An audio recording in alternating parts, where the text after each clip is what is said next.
Всем привет, друзья, вы на канале Big News. Профессиональный учитель вокала из США Мэри Циммер рассказала, чем уникален голос Димаша Кудайбергена. На YouTube Циммер ведет блог, в котором обозревает вокальные таланты различных исполнителей. Обратить внимание на Димаша ее заставили многочисленные просьбы в комментариях. Сама же Циммер ранее с его творчеством была незнакома, но и казахстанский певец стал для нее настоящим открытием. Более подробно далее. Самое безумное в Димаше – это его исключительный вокальный диапазон, а также невероятное мастерство в комбинировании различных стилей исполнения. Отметила Циммер, подкрепив свои комментарии роликом с выступлением казахстанца на китайском телешоу I Am Singer. Также блогер с восхищением констатирует, что высочайшая нота в арсенале Димаша – нота ре 8 октавы, а вот самой низкой зарегистрированной нотой является нота си 2 октавы. Иными словами, казахстанец поет в 6 октавах.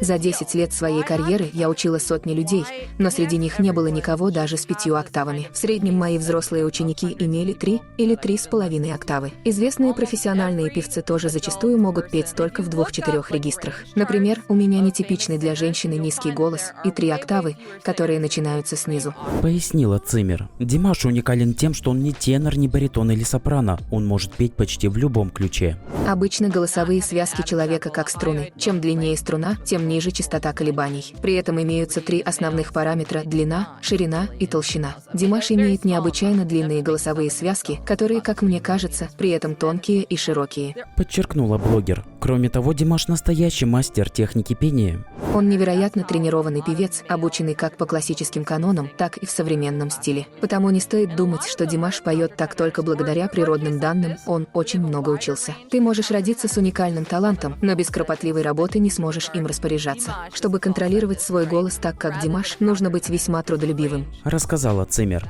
Казахстанец умело использует классическую технику в верхних октавах. Вместе с тем его манера отличается от вертикального пения поп-исполнителей. Димаш смешивает разные тембры и тона, используя оперные техники.